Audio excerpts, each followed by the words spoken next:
Now, Damon, earlier on you did say I could use virtually any pot to plant vegetables. Could I even use these? Absolutely, Brendan. You can use this ceramic pot for fruit and vegetables, or even, this is a bit different, this old washing up bowl. As long as you put drainage holes in the bottom, it'll be perfect. What kind of thing could I grow in that?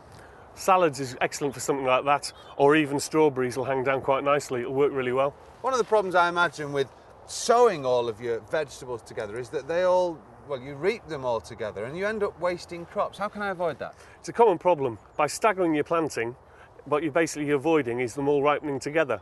Now, what I've got here is some carrot seeds. We've got the ordinary carrot seeds, right. Or alternatively, this year we've got carrot seeds in a handy tape.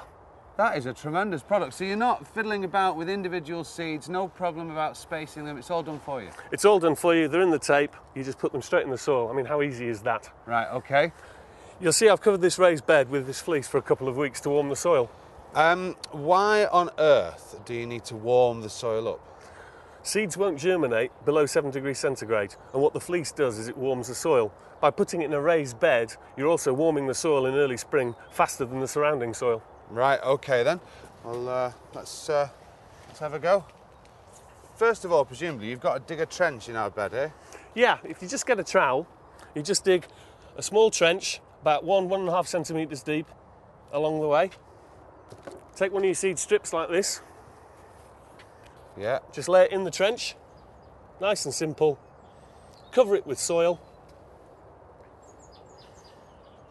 So having planted the tape, pat it down, and basically, Brendan, it's as easy as that. Now, the last thing that you need to do is you need to water.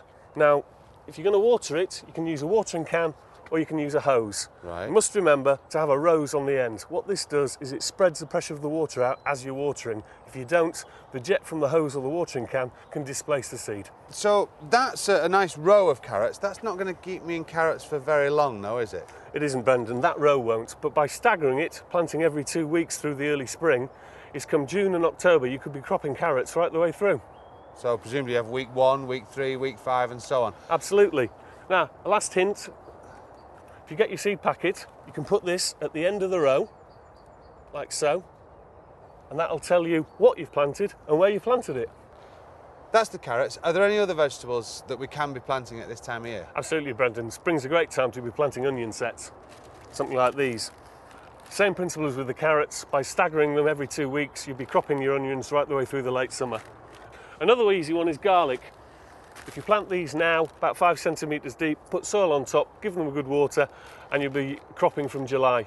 Now, the other thing to remember is before you start trying to cook with them, you need to take them out, hang them up and dry them out for about 2 weeks.